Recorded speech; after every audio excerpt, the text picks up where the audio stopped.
I've had security, and they don't. I've never really seen security drink, but I'll see them like kind of secretly hit the blunt, begin a little low key high. I can't hit. That's what you don't want to do. No. Really. My bro just told that to somebody earlier. Earlier today. Gotta be on point. No, that's against the rule. Kool-Aid only. That's all we drink. A little cup. We stack the cups up like this so the ice don't melt. You sip the same drink for a little while. You know what I'm saying? Like, and then at the same time, like something that we learned, it's easier to keep control of the scene if you're the one pouring the drinks, man. Like that's something that we had to learn. It's like, man, you know what? When the waitress pour the drinks, the females get to fight, and then somebody get hit with a bottle. When we pouring the drinks, I know how many he had, I know how many she had. Okay, cool. Now I know she finna start getting twisted. Let's go ahead and put her over here. Now she got to go get her to an Uber. You know, it's everything is strategy, man. Yeah, because when they start bringing the bottles out at the club, it can be tough, especially if they hand you a drink that already got a mixer in it. Like, is this the equivalent of one shot, or is this the equivalent of like 4 shots? That's something you got to be wary of. Yeah. If you are a high status person, because a lot of times when they send you the comp bottles of champagne, you don't want the cork pop. Because I've been in a lot of situations where wealthy people, bro, have got their bottles spiked. Really? Before they even get their hands on it? Yes. Really? And then now they're in a situation where, oh, yeah, so-and-so did this, that, and the other. Now there's a lawsuit pending. It's all a setup. Right. You annoy one person in the club, they'll run a scheme on you.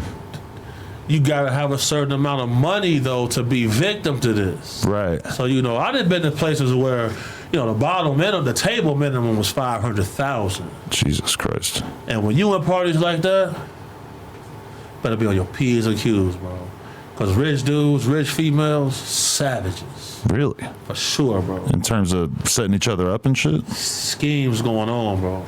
Scheming is going on. That's wild because you know you always hear girls talk about getting their drinks spiked. That's real, bro. But I broke people's jaw over that. I have never known a dude who ever talked about spiking a girl's drink, and I just feel like I would have like heard somebody talk about it over the years. Sometimes I feel like girls are just like dehydrated and they just go to the club, and them drinking like 1 or 2 shots is like the equivalent of them getting their drink spiked. It's happened to me before.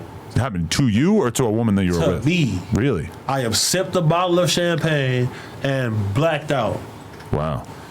Literally blacked out to the point where the police got me in the back of the police car like, hey, can you hear me? Like, dude, you been wilding the f*** out. I'm like, yeah? Where's my people at? Yeah, everybody's f***ed up. I'm like, oh, okay. That happens, bro. That's scary. Very scary. Damn. That's why, you know, we follow certain protocols. Shine that flashlight at the bottom of that bottle. Right. Yeah. Because there was a situation where you like had to beat some guy up for what was he hitting on a woman, or did he try to spike her drink or something? That was a NFL player that you got into it with.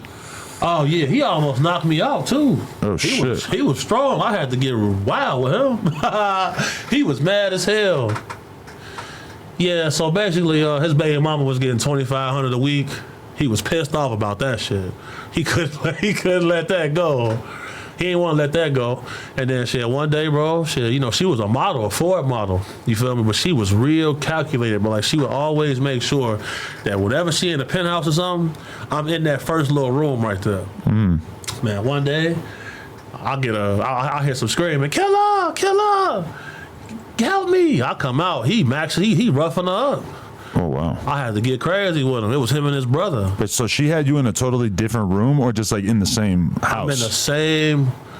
It's a penthouse. It was a penthouse suite, bro. And it was like a little small room. I guess it was normally for like the housekeeper, I guess. I'm in that room. And yeah, I come out. He hitting up with the Homer Simpson. Wow. I had to go ahead and demonstrate real quick. Right. So is it a weird decision? Because it's like, no, I'm getting paid too much. I'm finna make you pay today. So she's paying you, so you're gonna go 100% on him. What if it's like they're paying together and you just are doing security for a couple that happens to be abusive towards each other?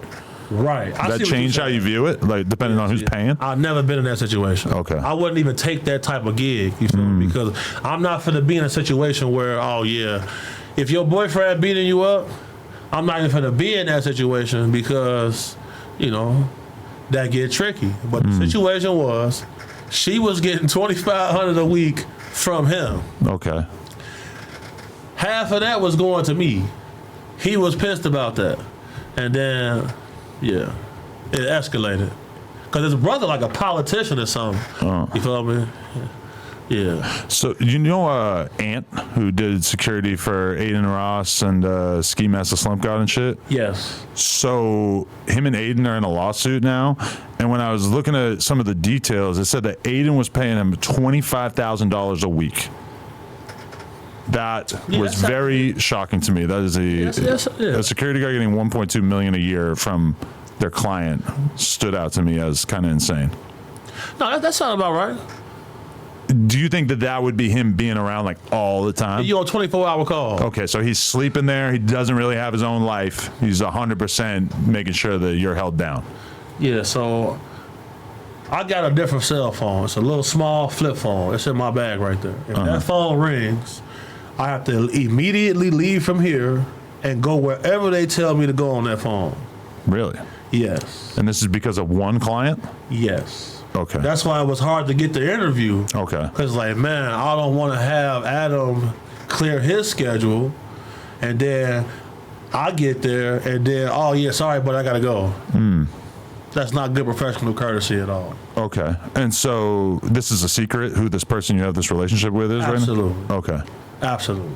And how much of the time are you actually there if you're on call all the time? It could be once a week. It could be 60 days straight. Really? It all depends. Because for me, as somebody who's a cheap, one of the weirdest feelings is when you have security. Like, let's say you have security because you're going to go to a pop-up and then a party. And then, like, the party doesn't happen and, like, the pop-up gets all up and, like, you don't really feel like doing anything, but then you feel like, shit, well, I kind of have to because I'm paying this fucking security guard. That's like a weird feeling to be like, damn, like, now I just want to go back to the crib and sleep. Right. But I already know I'm on the hook to this dude, so am I supposed to just find shit to do because I have this guy? No, okay, all right. Let me ask you a series of questions real quick. Sure. Has your life ever been in danger? Not really. Has anybody ever attempted to pull an act of violence against you? Yeah. What about your family? No. When you say you're a cheap, Right. do you mean you're cheap when it comes to certain things, or you just try to keep a certain price point on anything you're paying for? I try to be very mindful of every last dollar that I'm paying. Yeah, because this place is not a cheap place. No. So I wouldn't say you're a cheap person because I'm sure you ride motorcycles? No. I'm sure you don't live in a one-bedroom condo. No, I got a house. Right. Okay. And even this spot, it's like this is a business decision, end of the day, to be able to use this to make content. But on the other hand, like, it's not like I have like an extra house. For sure. And if I did, it would be 100% as like an investment. Okay. So if somebody poisoned your wife Oh, boy. and your kid had a stalker, Oh, man. would you still be a cheap? No, like that's the kind of thing that Exactly. you would immediately be like, any dollar amount, it's all Absolutely. good, whatever you got to do, Absolutely. See, that's what I'm saying. Yeah. You feel me? People who have those kind of situations, all of a sudden, shit's different. I've heard guys call themselves cheap until somebody choked their wife out. Yeah. And then they get pictures in the mail of their kids at the park. They not cheap no more.